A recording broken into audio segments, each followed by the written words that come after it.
Hello बच्चों, आज कक्षा 11 हिंदी के कक्षा में तुम्हारा हार्दिक स्वागत है।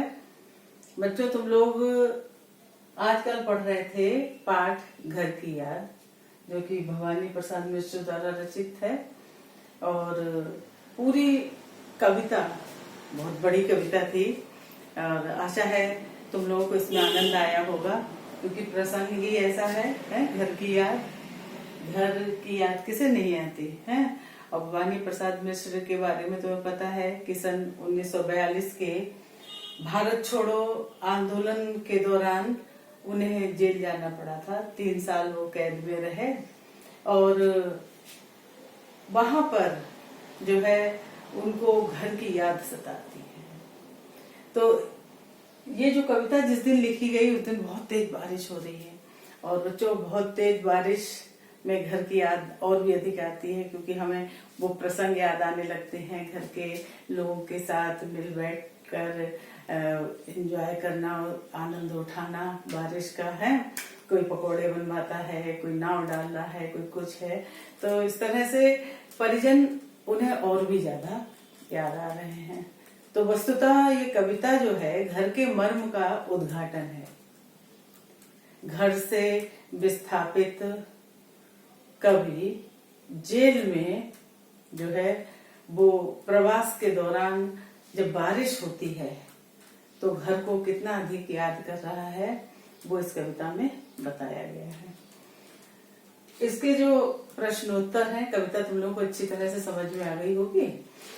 प्रश्नोत्तर में पहला प्रश्न है, पानी के रात भर गिरने और प्राण मन के घिरने में क्या संबंध है। पानी के रात भर गिरने और प्राण मन के घिरने में क्या संबंध है। बारिश रात भर हुई है, कवि को घर की याद के कारण नींद नहीं आ रही है। जैसे जैसे बारिश तेज हो रही है वैसे वैसे कवि का मन जो है वो व्याकुल हो रहा है। तो रात भर बारिश होने और घर से दूर होने के कारण कवि का जो प्राण मन है वो घिरता जा रहा है। जैसे जैसे बारिश बढ़ती जा रही है वैसे वैसे कवि का मन बोझिल होता जा रहा है, घर के परिजनों को याद करके, घर को याद करके।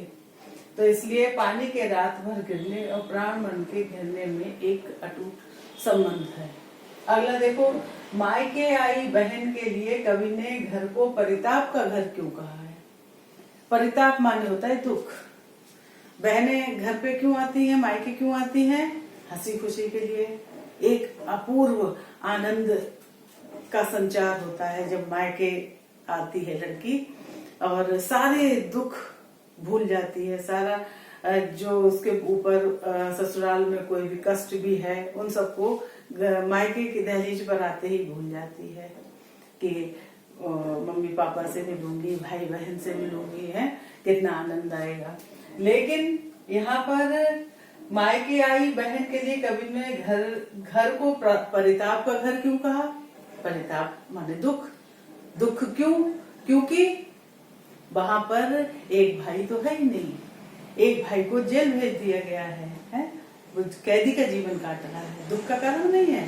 परिजनों के लिए दुख का कारण नहीं है कि एक भाई जेल में हो, है ना।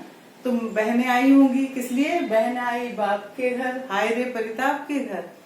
पिताजी के घर हंसी खुशी मनाने के लिए बहनें आती हैं, लेकिन वो क्योंकि सावन, ये बारिश क्यों हो रही है? सावन का महीना है, सावन के महीने में ही रक्षाबंधन होता है।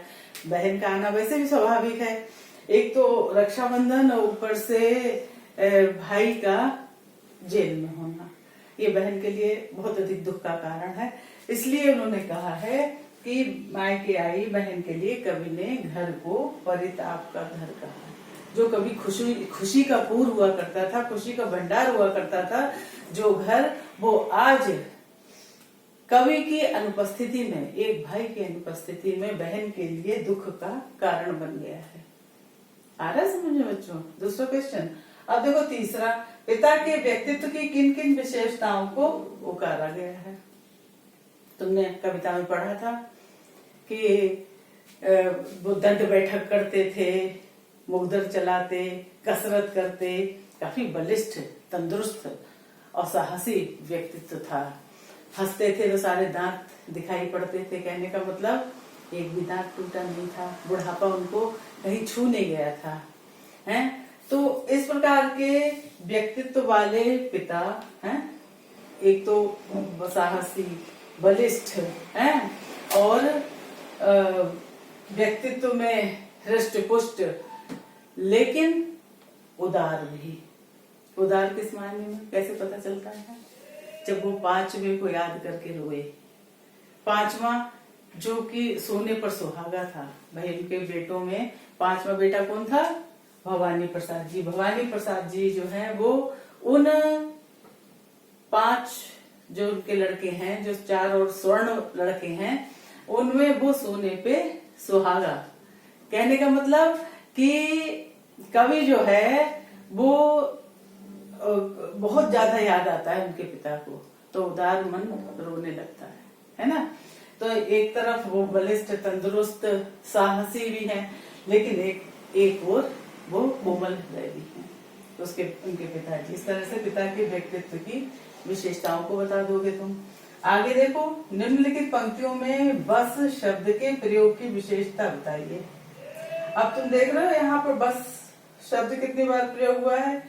1, 2, 3, 4 बार बस शब्द प्रयोग हुआ है। और जब ऐसी अवस्था होती है कि एक ही शब्द एक से अधिक बार प्रयोग हो, उसके अर्थ भी अलग अलग हो, तो यमक अलंकार हुआ करता है। तो यहाँ पर बस शब्द से मतलब, जैसे पहला है मैं मजे में हूँ, सही है, घर नहीं हूँ, बस सही है, बस यही है। मैं मजे में हूँ, सही है, घर नहीं हूँ, बस यही है। तो कह रहे हैं कि मैं घर पे ही तो नहीं हूँ। बस यहाँ पर बस का मतलब क्या है? मामूली सी तो बात है, मजे में तो हूँ, बस क्या है कि घर पे नहीं हूँ।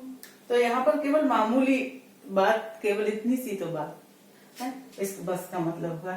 किंतु ये बस बड़ा बस है। ये बस कौन सा बस? मामूली बात वाला बस। यही तो बहुत बड़ी बात है।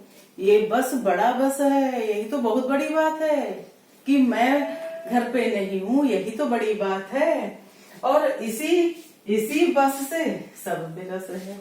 और इस बड़ी बात से, कौन सी बड़ी बात? कि मैं घर पे नहीं हूँ, ये तो बड़ी बात है। जो मामूली बात कि मैं बस घर पे ही तो नहीं हूँ, दूसरे में ये बहुत बड़ी बात है बस का मतलब। और इसी बस से सब बेरस है। इस बड़ी बात से कि मैं घर पे नहीं हूँ, सब कुछ बेरस है, कुछ अच्छा नहीं लग रहा है। घर पे ना होने की वजह से सब बेरस है, सब बेरस है, बेरस है, कुछ उसमें आनंद नहीं आ रहा है। इस प्रकार से तुम इस प्रश्न का भी उत्तर दे पाओगे। और पूरी कविता तुमने पढ़ी हुई है, अच्छी तरह से समझ ली है। भाषा शैली भी कितनी सहज सरल खड़ी बोली में है, कथात्मकता सी है कविता में। आगे और कुछ क्वेश्चन में तुम्हें होमवर्क के लिए दूंगी, वो खुद करना, और नोट्स दूंगी, उन्हें भी कर लेना। धन्यवाद।